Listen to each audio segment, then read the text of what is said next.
La Banque Populaire Grand Ouest donne le go pour TVR Business Club, hashtag la réussite est en vous.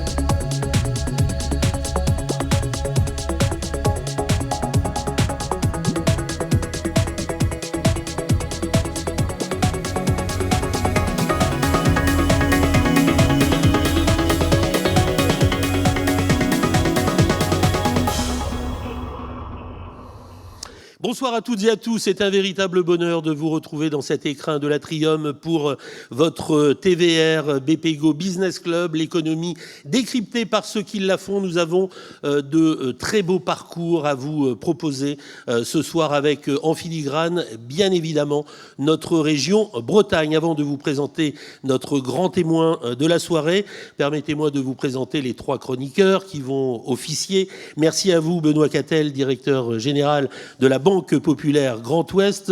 Grand merci à vous, Anne-Marie Kemener, commissaire générale du SPACE.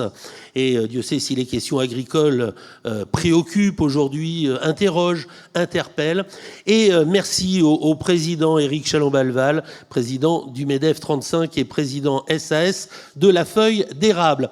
L'invité va nous parler de cette région Bretagne, ses enjeux, ses défis, mais aussi sa gouvernance. Il est avec nous, c'est le président du Conseil régional de Bretagne. Je vous demande d'accueillir Loïc Chenet-Girard.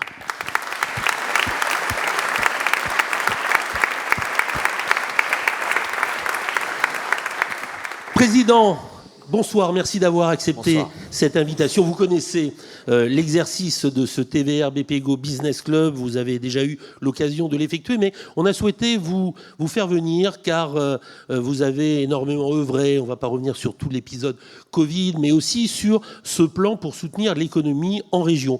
Il faut dire que le budget de la région est de 2 milliards, vous consacrez 800 millions d'euros aux investissements, vous en êtes du fait le premier investisseur public pour soutenir l'économie en région Bretagne.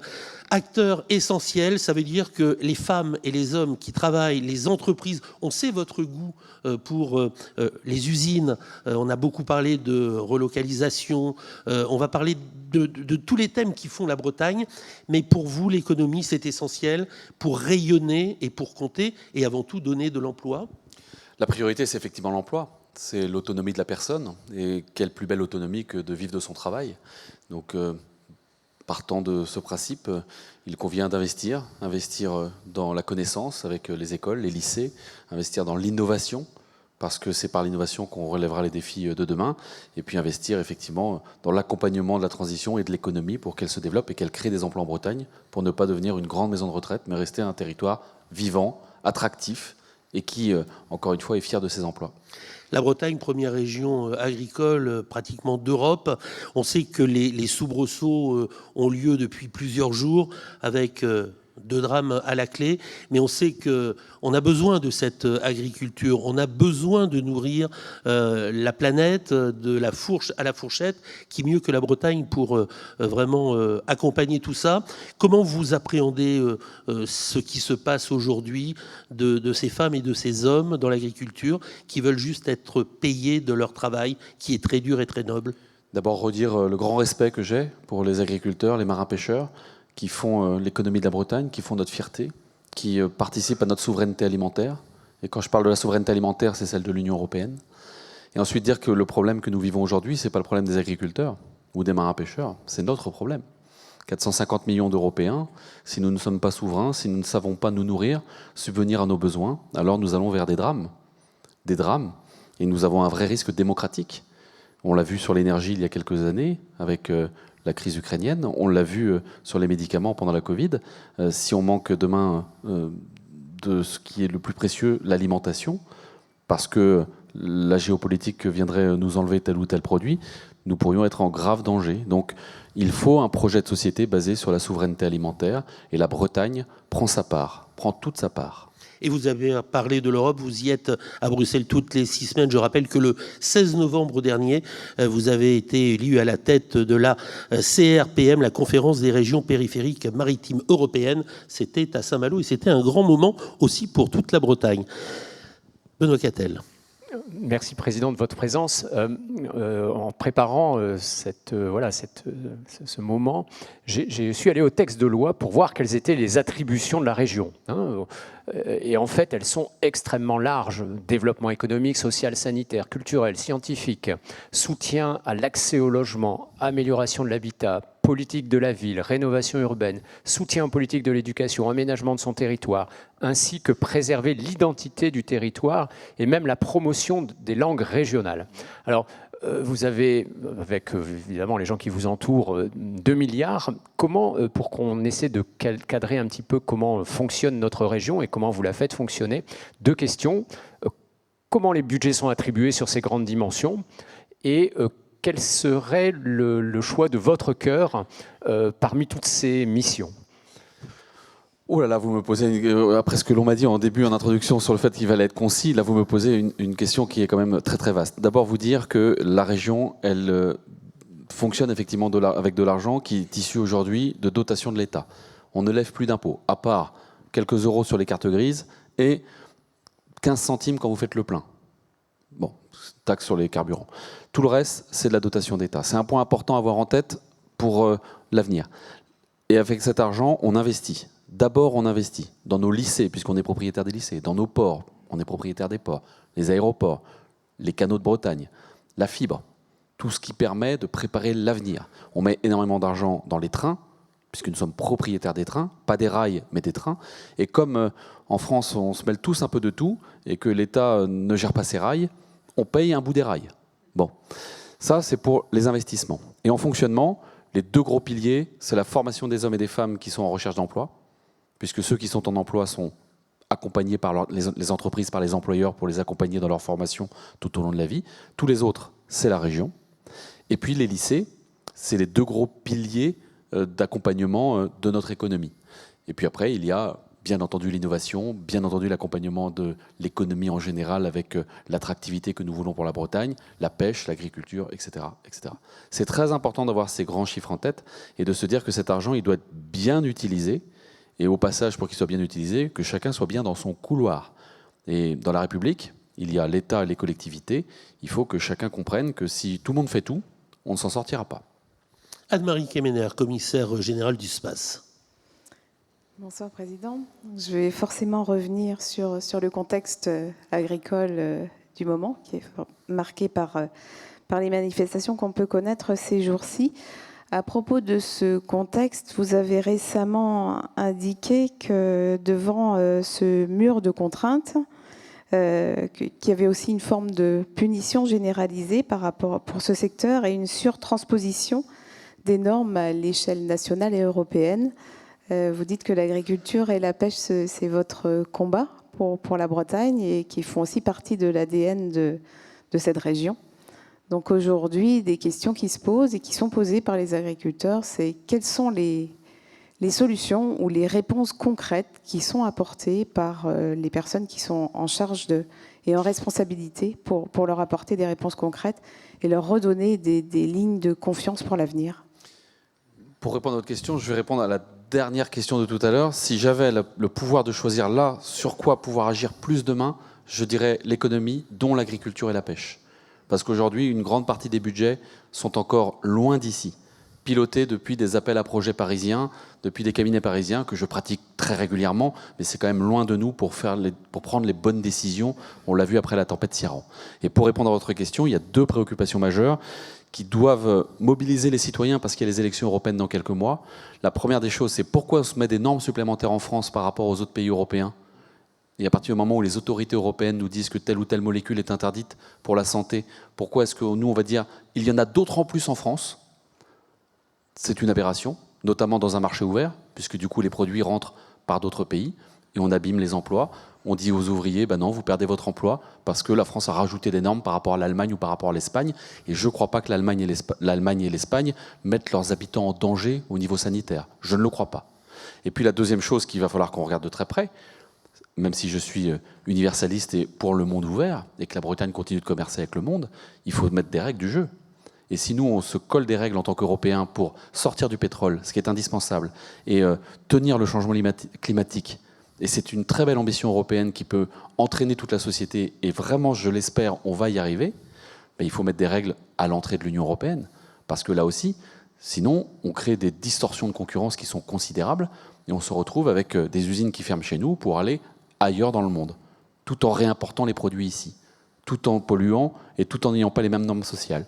Donc il faut, encore une fois, ne pas se renfermer, ne pas se recroqueviller, ne pas se dire que les frontières, c'est la solution, mais les règles du jeu. Les règles du jeu, c'est ce qui permet l'initiative et c'est ce qui permet le business sain. Éric Chalon-Belval, président du MEDEF 35. Oui, Loïc, pour faire un peu de pédagogie politique et parler des corps intermédiaires, on a une instance ici sur le territoire, mais pas que chez nous, qui s'appelle le CESER, le Conseil économique et social. D'ailleurs, son président, Patrick Carré, est là derrière vous. Il vient d'être réélu. Pour que les gens comprennent et parler des corps intermédiaires, à quoi ça vous sert le Conseil économique et social, vous, président de la région Bretagne? Ça me sert d'abord à avoir une vigie qui est capable d'exprimer un avis sur les textes que nous votons en tant qu'élus. Alors des fois ça me sert, parce que de temps en temps le CESER dit que la ligne que je propose elle est pas trop mal. Des fois c'est un peu plus désagréable parce que le CESER dans sa liberté de temps en temps dit que ça va pas assez loin, que c'est pas comme ça qu'il faudrait faire, voire qu'on n'a pas assez travaillé tel ou tel sujet. Corps intermédiaire, c'est une société civile qui s'organise pour représenter les hommes et les femmes qui, dans leur métier, dans leurs compétences, ont besoin d'hommes et de femmes qui les représentent. Et c'est important dans la société qu'un homme politique ait face à lui un corps social organisé. Regardez avec les marins-pêcheurs ou les agriculteurs aujourd'hui, quand tout le monde part dans tous les sens et qu'il n'y a plus personne qui représente personne, comment on calme la colère? Comment on discute? Et on avait le même problème dans les bonnets rouges, dans les gilets jaunes, excusez-moi, dans les gilets jaunes où les choses étaient tellement évanescentes qu'on ne savait plus à qui parler. Donc, dans un monde calme, les corps intermédiaires permettent d'organiser le dialogue et de construire la cohésion, la cohérence et le contrat social entre nous tous. Et moi, je souhaite vraiment que cela soit renforcé. Et dans les moments de tempête, et on en a vécu en Bretagne, ben on peut se retrouver avec quelques-uns et se dire, bon alors, comment on règle le problème? Et comment on évite qu'on mette le feu partout? Voilà, c'est ça les corps intermédiaires. Et ceux qui disent, on n'a pas besoin, on peut passer par-dessus, on peut passer à côté et parler direct au peuple. Oui, on doit parler au peuple. Et moi, j'essaye de parler aux citoyens tous les jours. Mais quand il faut travailler à construire les solutions pour la santé, les solutions pour le chômage, les solutions pour inventer les règles de demain pour s'affranchir, par exemple, du pétrole, bah, allons le faire à coup de référendum et à coup de tweet. C'est pas si simple. Président Chéné-Girard, en 2023, on en a parlé, 2024 sera peut-être aussi l'année forte pour le dossier du logement. Vous allez tenir les assises du logement en Bretagne avec le préfet de région. Il y a cette volonté de mobiliser fortement tous les acteurs, avoir un véritable droit à l'expérimentation et puis peut-être apporter vraiment des réponses nouvelles. C'est un des enjeux clés de cette année qui démarre. C'est un enjeu clé parce que nous avons un risque majeur pour la Bretagne. Le logement, c'est une angoisse pour beaucoup de nos concitoyens. C'est un problème pour beaucoup d'entreprises. Parce qu'on sait que dans certains endroits de Bretagne, ce qui bloque, ce n'est pas le carnet de commande, c'est la possibilité de trouver des salariés qui n'arrivent pas à se loger. Et c'est effectivement un sujet de régulation qu'on doit travailler entre nous, notamment par rapport aux logements qui sont enlevés aux hommes et femmes qui travaillent dans les territoires et qui y vivent dans les territoires et qui sont mis en Airbnb, par exemple. Il faut réguler cela. Et ça demande, là aussi, du dialogue, du travail entre nous. D'abord entre les élus locaux, parce que les maires sont en première ligne, les départements travaillent sur le logement social, la région travaille sur le foncier et toutes les règles d'aménagement d'équilibre du territoire. Et en face de nous, nous avons des entreprises qui attendent des solutions, des citoyens qui attendent des solutions et une filière du bâtiment qui commence à exprimer sa douleur dans la situation dans laquelle nous sommes, si j'ajoute les sujets d'inflation et de transition qu'on ne doit pas oublier. Donc là aussi, il faut du débat, de la concertation et des règles qui soient rapprochées du terrain.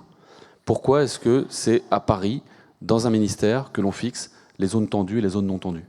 Pourquoi les maires ne sont pas capables de le dire? Et je ne parle même pas du président de région. Les maires sont capables de dire « je suis une zone tendue, je demande à appliquer dans ma commune les règles ». Si les citoyens ne sont pas contents, aux élections d'après, au revoir monsieur le maire.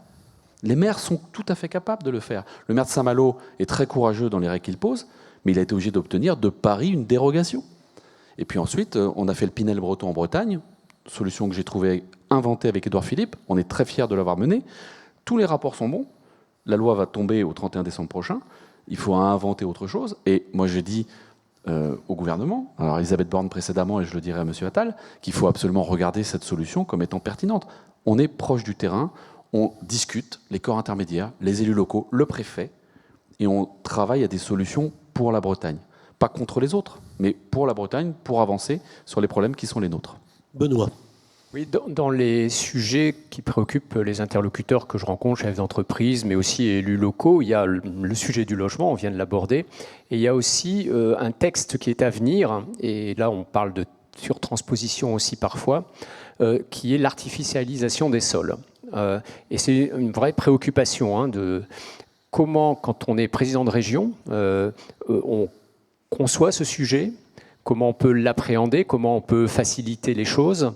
Quels sont les leviers dont vous disposez? Et parfois, d'autres présidents de région considèrent que le texte sera inapplicable. Comment vous vous situez dans ce débat? D'abord, moi, je suis un républicain. Et quand la loi elle est votée par les parlementaires, et quand elle est entérinée, on l'applique. Et effectivement, on peut dire qu'on n'est pas d'accord, qu'elle n'est pas bonne, etc. On peut se présenter aux élections législatives, on peut se présenter à la présidentielle, mais la loi, elle est là. Et donc dire, moi, je ne l'applique pas, et j'attends que le juge vienne taper à la porte ou que le préfet reprenne la main, c'est pas comme ça qu'on défend un territoire. C'est un peu comme si je votais des lois dans mon hémicycle ou des textes dans mon hémicycle qui seraient impossibles à réaliser pour faire plaisir au peuple. Et puis après, derrière, j'attends que le juge annule les votes que je fais en criant « mais c'est scandaleux ». Vous voyez ce que je veux dire? En ce moment, je pense que c'est d'actualité. Et après, il faut l'appliquer. Il faut l'appliquer comment? La loi, elle dit 2050 d'abord. Donc je veux rassurer tout le monde, l'idée c'est que d'ici 2050, on trouve une solution pour dire on arrête de manger de la terre agricole. En Bretagne, 2000 hectares par an. 2000 hectares par an qu'on enlève aux agriculteurs. On dit il va falloir choisir. Soit on dit qu'on arrête d'accueillir des habitants, soit on dit qu'on arrête l'agriculture, soit on dit qu'on trouve une solution pour trouver un équilibre. Alors c'est compliqué, c'est très compliqué. On a essayé de commencer à poser des premières règles avec des endroits où ça se tend un peu. Mais je suis sûr qu'on va trouver des solutions si on dialogue. Et je le redis, on a de la chance. On croit en habitants. Quand on est une autre région qui baisse en population, on peut faire le ZAN. Nous, on doit faire le ZAN, zéro artificialisation nette, avec une population qui se développe. C'est compliqué. Mais on peut y ajouter les sujets d'eau, on peut y ajouter les sujets d'énergie, les sujets de transport. Il y a plein de problèmes. Mais on est, encore une fois, des adultes responsables, on pose des règles ensemble et on va avancer. Anne-Marie. Oui, une population qui se développe et 50% d'agriculteurs, normalement, qui partent à la retraite dans les 10 ans à venir. Donc, de nouvelles questions aussi pour la cohésion au niveau du territoire. Justement, dans le cadre de vos nouvelles responsabilités au niveau européen, la présidence de cette association des régions périphériques, je voulais savoir quels étaient pour vous les atouts majeurs de la Bretagne quand vous connaissez, vous rencontrez maintenant tous ces interlocuteurs au niveau européen et puis en tant que président de tous les Bretons, face à toutes ces régions, de quoi vous êtes le plus fier aujourd'hui? Ce dont je suis le plus fier, c'est notre cohésion sociale et notre goût de l'aventure. Ça, j'en suis très fier parce que partout où je vais en Europe, on me le dit. Cohésion sociale, on est un territoire qui se frotte de temps en temps, qui a des débats, voire des engueulades, mais on se tient. Et dès qu'on est à Paris ou à Bruxelles, on est tous bretons, quelles que soient les couleurs que l'on peut avoir sur notre maillot. Ça n'a pas de prix. Après, la deuxième chose, c'est cette envie, encore une fois, de courir le monde, cette ouverture au monde. Et la Bretagne, elle n'est pas loin, elle est au cœur du monde. Avec les ports, l'ouverture sur la mer, on doit se regarder différemment de ce que nous sommes, ou de ce que l'on ressent dans notre discussion permanente avec Paris. Et puis après, on a un climat qui est extraordinaire. Je le dis parce que vous et moi, on a une passion, l'agriculture et notamment l'élevage. Et la Bretagne, je vous le parie, avec l'ouest de la France et avec l'Irlande, c'est une des solutions de la souveraineté alimentaire de demain pour l'Europe. Et je peux vous dire que beaucoup de pays nous envient par rapport à ce climat. Et encore une fois, même s'il va changer, il va rester avec une présence de l'eau assez importante dans notre vie quotidienne. Et c'est tant mieux. Moi, quand il pleut, je dis youpi. Il nous reste 6 minutes. Éric. Une des grandes questions, même nationales, c'est la réindustrialisation. Ici en Bretagne, on a vécu des choses compliquées, des usines qu'on n'a pas pu développer, même si tout était en œuvre pour que ça fonctionne. Sans revenir sur les débats passés, on a envie, nous, au MEDEF, de créer un lab de réflexion, un laboratoire de réflexion là-dessus. Qu'est-ce que le président de région a comme analyse? Qu'est-ce qu'on a raté et qu'est-ce qu'il ne faut plus rater pour réussir à créer du consensus demain vis-à-vis de toutes ces injonctions paradoxales la transition écologique, la réindustrialisation, l'emploi, qui parfois sont opposés, alors qu'il faudrait sans doute réussir à les lier. Qu'est-ce que vous en pensez, vous qui avez toutes ces compétences réunies au sein de votre portefeuille, si je puis dire? Moi, je pense qu'il y a 2 erreurs fondamentales. La première, c'est de se dire que par la concurrence libre et non faussée, sans aucune règle, on va offrir des prix bas pour le consommateur, quoi qu'il arrive. Ça donne quoi? Ça donne des usines lointaines. Et la deuxième erreur, et ma famille politique a contribué à cette erreur, c'est de faire croire qu'il n'y avait plus besoin d'usines et qu'on vivrait tous heureux en travaillant dans des bureaux, à réfléchir avec notre cerveau et à plus utiliser nos mains. C'était une erreur aussi fondamentale. Et aujourd'hui, on le paye, y compris dans l'attractivité des métiers. La souveraineté et derrière la liberté, c'est la capacité de produire et donc d'avoir des usines. Et quand on ne veut pas d'usines, parce qu'on ne veut pas de pollution, parce qu'on ne veut pas de nuisances, etc., ça veut dire qu'on accepte de mettre ça ailleurs. Alors mettre ça ailleurs, c'est amoral quand c'est pour polluer, et puis c'est franchement amoral quand on met ça dans des pays dans lesquels il n'y a non seulement pas de droits sociaux, mais quelquefois même des gens qui sont des quasi-esclaves pour faire tourner ces usines. Donc assumons nos usines, assumons nos mines pour extraire les matériaux, assumons l'envie de produire chez nous et de développer chez nous en Europe, 450 millions d'Européens, et montrons un chemin pour que le reste de l'humanité ait envie de nous suivre. C'est ça qui me semble être le discours qu'il faut produire pour notre jeunesse. Parce que sinon, on va faire quoi? On va diviser, on va créer une angoisse, un chaos, et moi je sais ce que ça donne derrière. Et en 27, c'est dans 40 mois, potentiellement, on va tous se regarder, là, se dire, bon alors comment on s'organise maintenant? On a la gueule de bois, plus jamais ça. Moi je l'avais déjà dit en 2001, plus jamais ça. Voilà, donc à un moment donné, il va falloir qu'on s'organise, que les hommes et les femmes prennent tous leurs responsabilités, les hommes politiques, et j'essaie de prendre ma part, mais aussi toutes celles et ceux qui ont du pouvoir. Et dans cette salle, vous êtes nombreux à avoir du pouvoir, vous êtes entrepreneurs, vous êtes responsables syndicaux, vous êtes responsables associatifs, c'est des pouvoirs extraordinaires. Et tous les petits courages qu'on peut avoir ensemble, qui font la cohésion, qui font qu'on va tous vers un cap commun, ça fait de la société. Et on en a bien besoin. Président, nous sommes fin janvier, c'est encore le moment des vœux. Vous avez vraiment envie de dire pour demain plus d'emplois, moins de carbone, au-delà du slogan? Ça peut se traduire de quelle manière? Mais plus d'emplois, moins de carbone, parce que moi je suis persuadé que l'humanité va devoir refermer la parenthèse du fossile. Ça a été extraordinaire. On a développé une croissance géniale. On a développé une réduction des inégalités par cette richesse que l'on a pu produire. La qualité de vie qu'on a aujourd'hui, c'est grâce à cela. Mais aujourd'hui, c'est notre poison. Et c'est comme une drogue dure. Donc il va falloir inventer tout le nouveau modèle social et économique basé sur des énergies renouvelables ou décarbonées.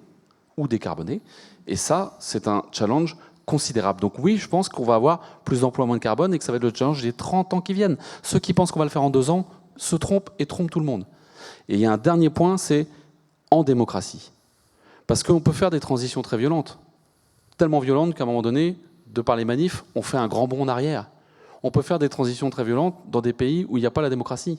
Mais dans un pays où on veut garder la démocratie, où on veut garder un débat modéré et des politiques modérées, eh ben, il faut que les politiques en question soient un peu malins, non pas pour tromper les gens, mais pour leur proposer un cap qui va prendre un peu de temps. Et je sais l'angoisse, je sais ceux qui pensent que ça ne va pas assez vite, mais moi je vous dis que si on va trop vite, ce qu'on va perdre, c'est notre liberté.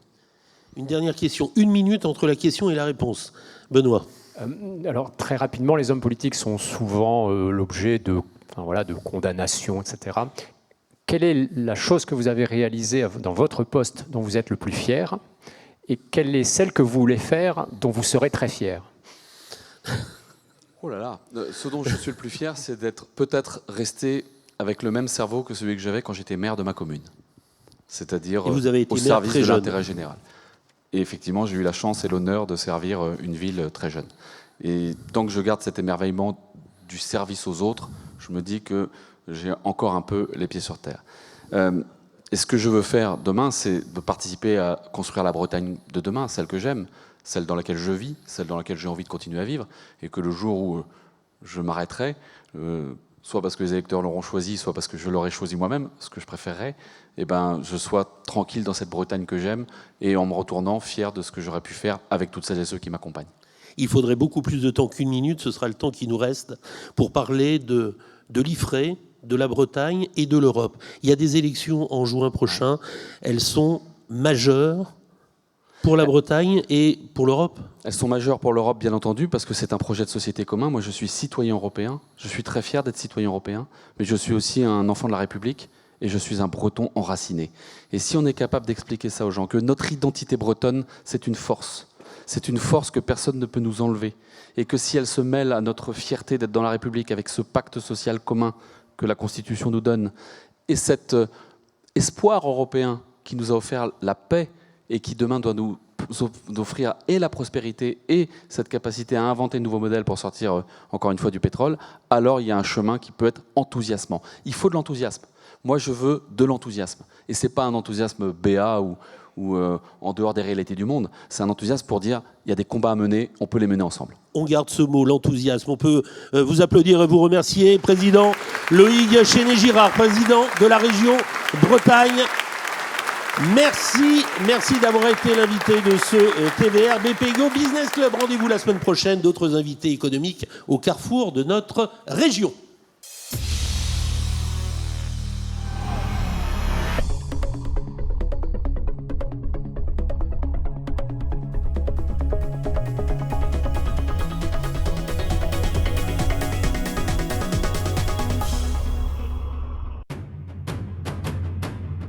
La Banque Populaire Grand Ouest donne le go pour TVR Business Club, #la réussite est en vous.